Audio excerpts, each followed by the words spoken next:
Hi guys! Ako nga pala si Pids. At ako naman si Arjo. At welcome sa pinakaunang video ng aming channel. Bago ang lahat, bakit nga ba kami nag-umpisa dito sa channel na to? At ano ba yung mga inspirasyon namin? Actually, wala kaming inspirasyon eh. Wala lang talaga kaming trabaho at napakadaming oras. So, napansin namin, madami kasing napaka-interesting things dito sa Nali. At Camsur pala, no? Magmula sa kainan, sa lugar, at marami pang bagay. Kaya gusto namin i-share sa inyo yung mga experiences.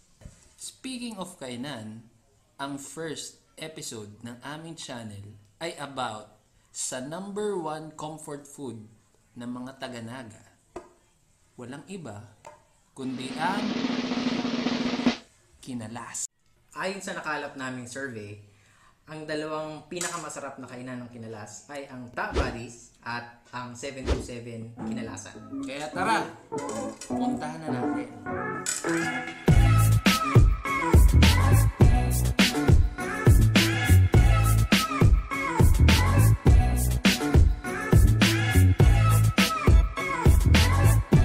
A few inches later.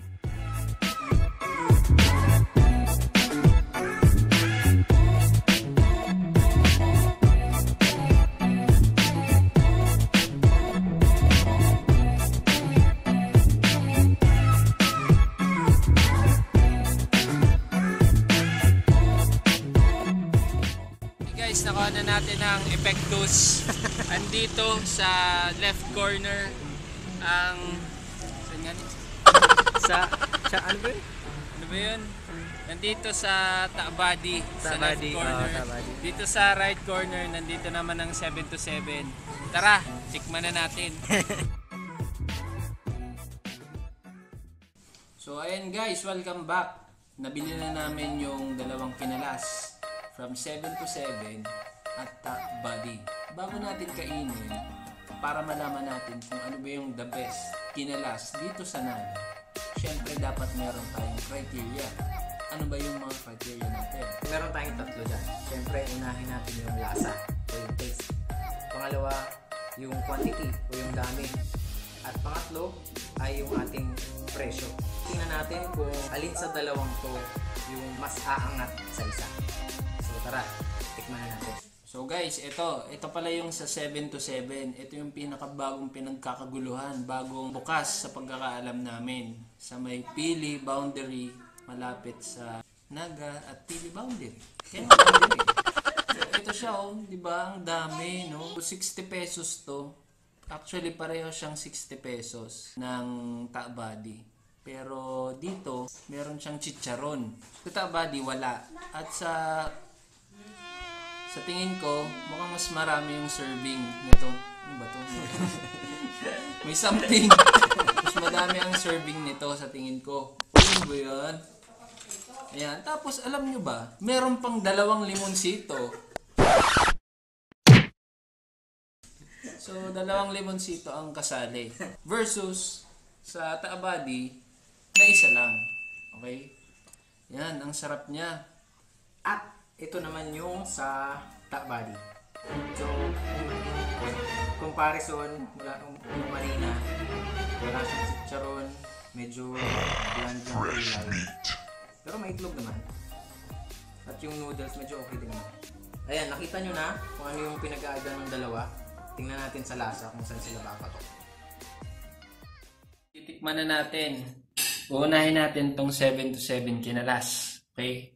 So yan, 'di ba? Nakita niyo naman. Sobrang dami ng serving. May chicharon pa sa halagang 60 pesos. So haluin ko lang. Tapos itong itlog, syempre sayang naman ang binayad natin. Kukuha din ako.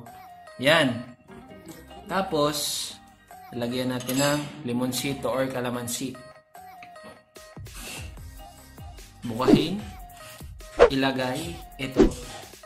Kunin ang tinidor. Pisilin. Remember, ang 3 criteria. Una, lasa. Pangalawa, presyo. Pangatlo, serving.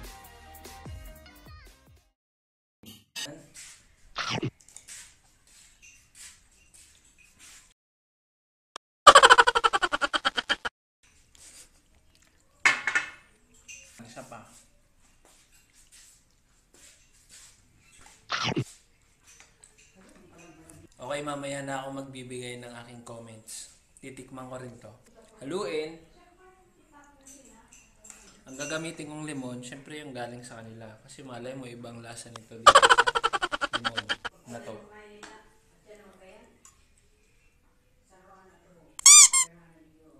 So, yan.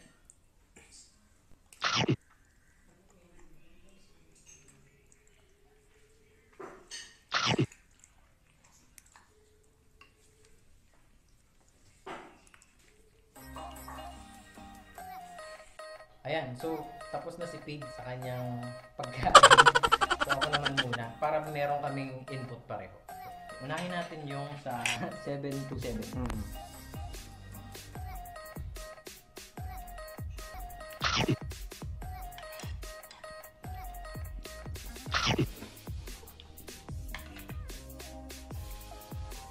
So yung sa ano naman, sa Takbali.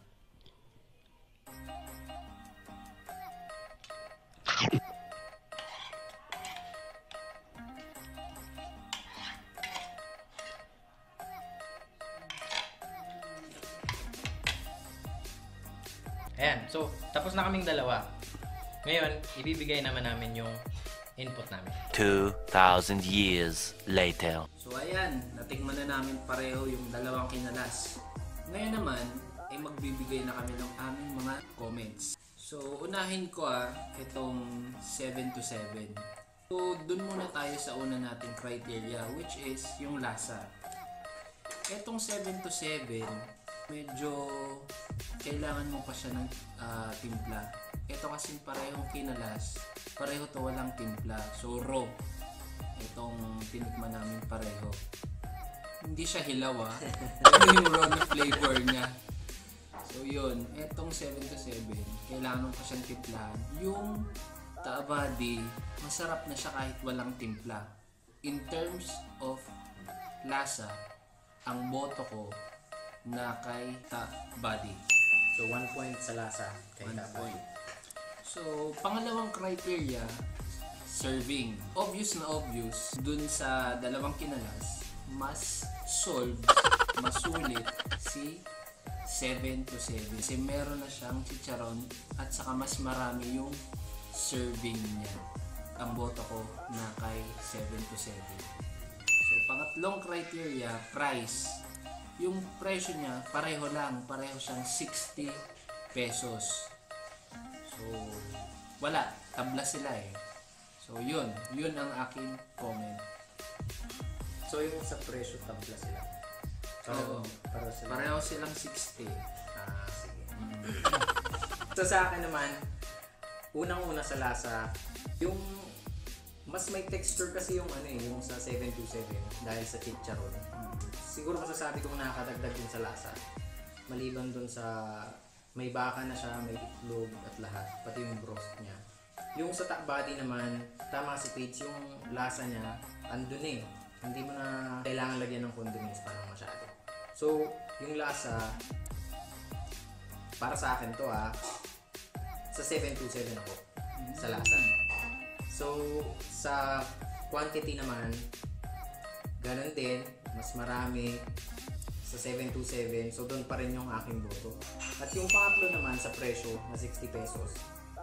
Since pareho silang 60 pesos, saan nga ba tayo nakakuha ng mas marami at mas sulit? Yung presyo ibibigay ko sa sa 727.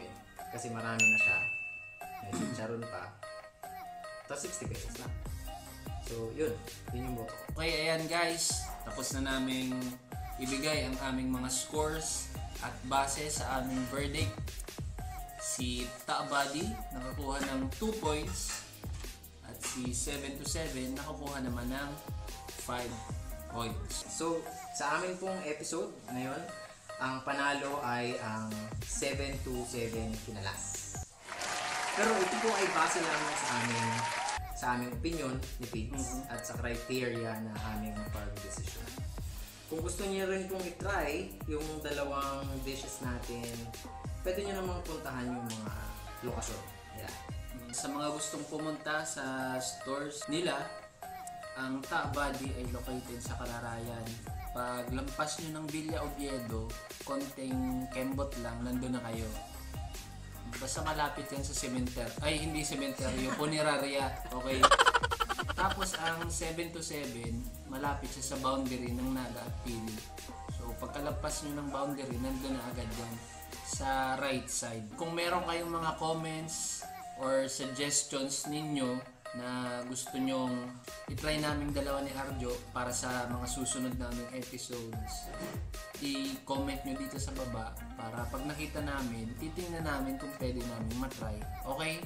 Pero lilimitahan muna namin sa Naga o sa Kamsur. Kasi nag-uumpisa pa lang naman Oo kami. nga naman. Okay.